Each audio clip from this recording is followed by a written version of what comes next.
அரசு மற்றும் கட்சி நிகழ்ச்சிகளில் பங்கேற்பதற்காக மதுரைக்கு வருகை தந்த முதலமைச்சர் மு.க.ஸ்டாலினுக்கு பொதுமக்கள் மற்றும் திமுக தொண்டர்கள் உற்சாக வரவேற்பு அளித்தனர். இதுகுறித்தான மேலும் விவரங்களோடு இணைந்திருக்கிறார் செய்தியாளர் ராஜ்குமார். ராஜ்குமார், வணக்கம். விவரங்களை பகிரலாம். மதுரையில் இன்று கட்சி மற்றும் அரசின் பல்வேறு நிகழ்ச்சியில் கலந்து கொள்வதற்காக மதுரை விமான நிலையம் வந்த தமிழ்நாடு முதலமைச்சர் மு.க.ஸ்டாலின் அவர்களுக்கு கட்சி தொண்டனர் உற்சாகமாக வரவேற்பு அளித்து வருகிறார்கள். இதனைத் தொடர்ந்து அவர் மதுரை வடபழஞ்சி எல்காட்டு தொழில்நுட்ப பூங்காவில் பினாக்கில் நிறுவனத்தின் திறன் மேம்பாட்டு பயிற்சி மையத்தினையும் திறந்து வைக்க செல்ல இருக்கிறார்.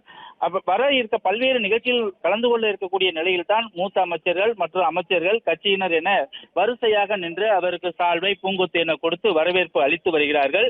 இதனைத் தொடர்ந்து அவர் வடபழஞ்சி எல்காட்டு தொழில்நுட்ப பூங்காவிற்கு புறப்பட்டு செல்கிறார். அதனைத் தொடர்ந்து மதுரை கோரிப்பாளையம் பகுதியில் 210 கோடி ரூபாய் மதிப்பீட்டில் புதிதாக கட்டப்பட்டுள்ள கோரிப்பாளையம் மேம்பாலத்தினை அவர் திறந்து தமுக்கம் மைதானம் அருகே திறந்து வைக்க இருக்கிறார். அந்த பாலத்திற்கு நேதாஜி சுபாஷ் சந்திர போஸ் என பெயரும் சூட்டப்பட்டிருக்கிறது. அதனைத் தொடர்ந்து சிவகங்கை மாவட்டம் சூரகுளத்தில் சுதந்திர போராட்ட வீரர்கள் மாமன்னர் மருதுபாண்டிய திருவுருவ சிலையினையும் காணொலி காட்சி வழியாக திறந்து வைக்கிறார். அதனைத் தொடர்ந்து மீனாட்சி மகளிர் கலைக்கல்லூரியில மேம்படுத்தப்பட்ட கன்னி திறன் மேம்பாட்டு பயிற்சி மையத்தினையும் திறந்து வைக்கிறார். அதனைத் தொடர்ந்து மதுரை மாநகராட்சி வண்டியூர் பூங்காவில் புனரமைக்கப்பட்டுள்ள அதாவது தொழில்நுட்ப பூங்காவில் அவர் அந்த பூங்காவினை திறந்து வைக்கிறார். 867 ஊரக குடியிருப்புகளுக்கான கூட்டு குடிநீர் திட்டம் மற்றும் வாடிப்பட்டி பேரூராட்சி அலுவலக கட்டிடத்தையும் திறந்து வைக்கிறார்.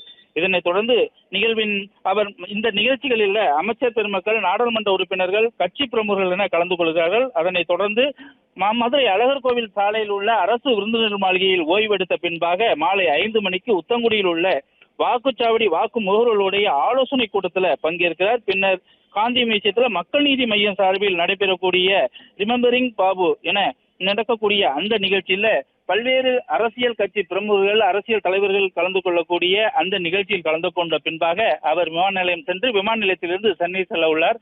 இதற்காக அவர் மதுரை வந்த முதல்வர் அவர்களுக்கு வரிசையாக வரவேற்பு அளித்து வரக்கூடிய காட்சிகளையும் காண முடிகிறது. இதனைத் தொடர்ந்து அவர் எல்காட்டு தொழில்நுட்ப பூங்காக்காக அவர் புறப்பட்டு செல்கிறார்.